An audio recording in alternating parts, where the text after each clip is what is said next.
कैसे हो दोस्तों, आपका स्वागत है गोस्ट स्पिरिट के चैप्टर 01 में। स्टोरी के शुरुआत में हमें गोस्ट स्पिरिट के बारे में बताया जाता है। पहले केवल अलौकिक घटना पर गोस्ट स्पिरिट प्रकट होती थी।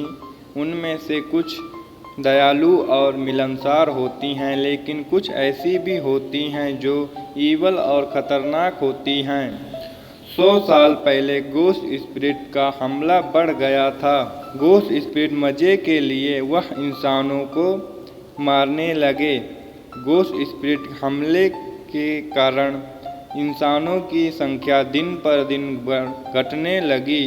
कुछ इंसान जीने के लिए संघर्ष करने लगे।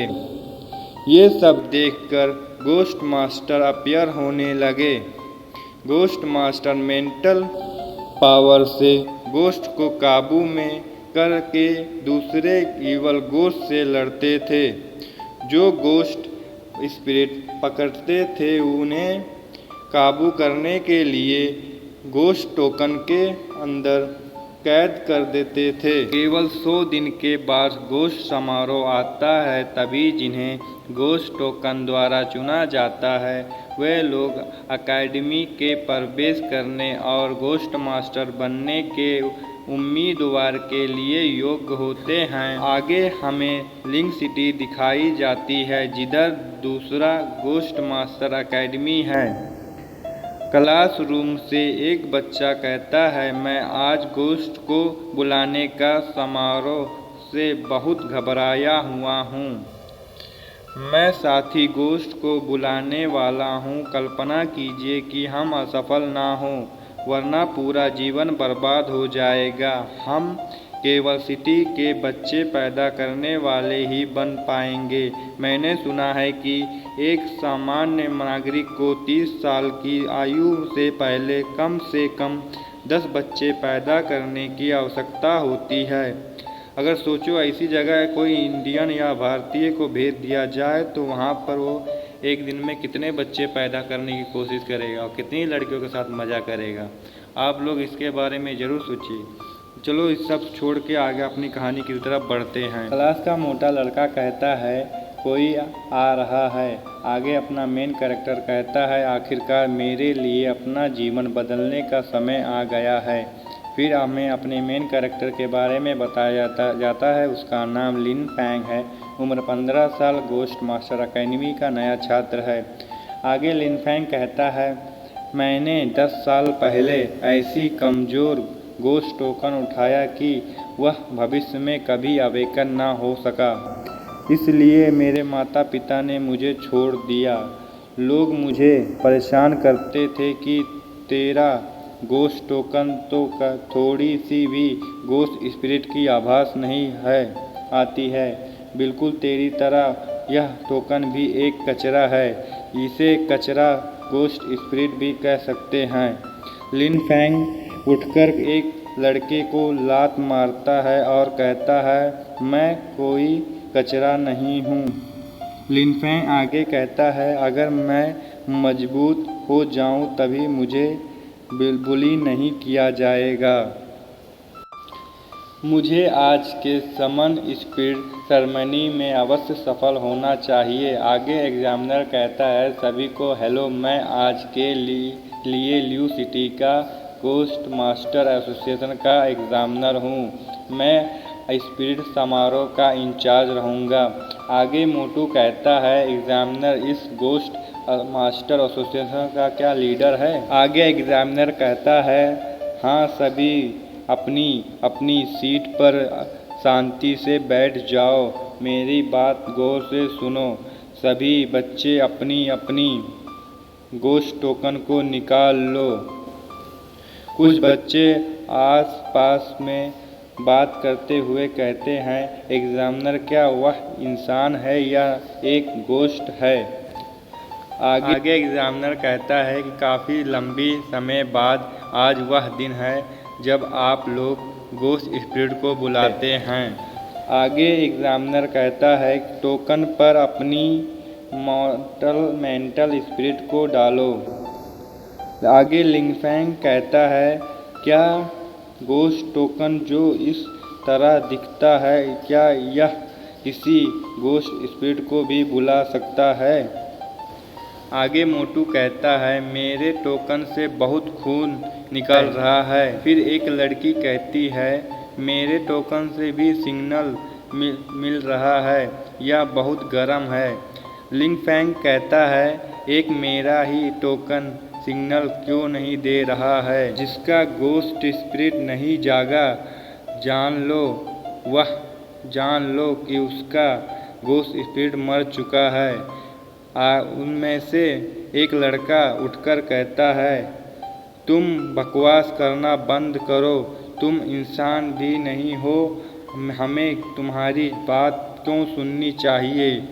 तुम एक कागज़ के बनाए गए इंसान हो जिसे गोश्ट मास्टर द्वारा कंट्रोल किया जाता है। आगे एग्जामिनर कहता है, मेरे मेंटल पावर के दबाव देने पर आपके टोकन पर असर होता है, जिसका मतलब है कि आपका गोश्त स्पिरिट साथी अभी भी जीवित है, वह जागने लगा है।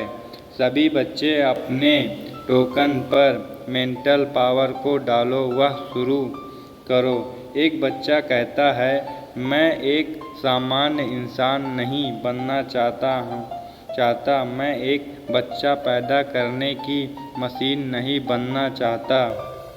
आगे एग्जामिनर कहता है, जो नहीं कर रहा है, क्या उसका गोश्त स्पिरिट जाग चुका है? लिन फैंग कहता है, लेकिन अब मुख्य मुद्दा यह है कि मेरा गोश्त साथी जाग नहीं रहा है। तभी मोटू कहता है, जैसे कि मुझे उम्मीद थी, तुम्हारे जैसे लड़के जो अनाथालय से आए हैं उससे यही उम्मीद थी। कचरा, मैंने तुमसे पहले कहा था, तुम्हारे तितली रिबन टोकन के साथ यह कभी भी गोश्त स्पिरिट को नहीं बुला पाएगा। हैं लिंग फैंग, अपने कार्य पर नज़र रखो। एकमात्र लड़के ने भविष्य के गोश्त मास्टर को पीटने की हिम्मत की, और तुम कचरा लोग जल्दी से दफ़ा हो जाओ।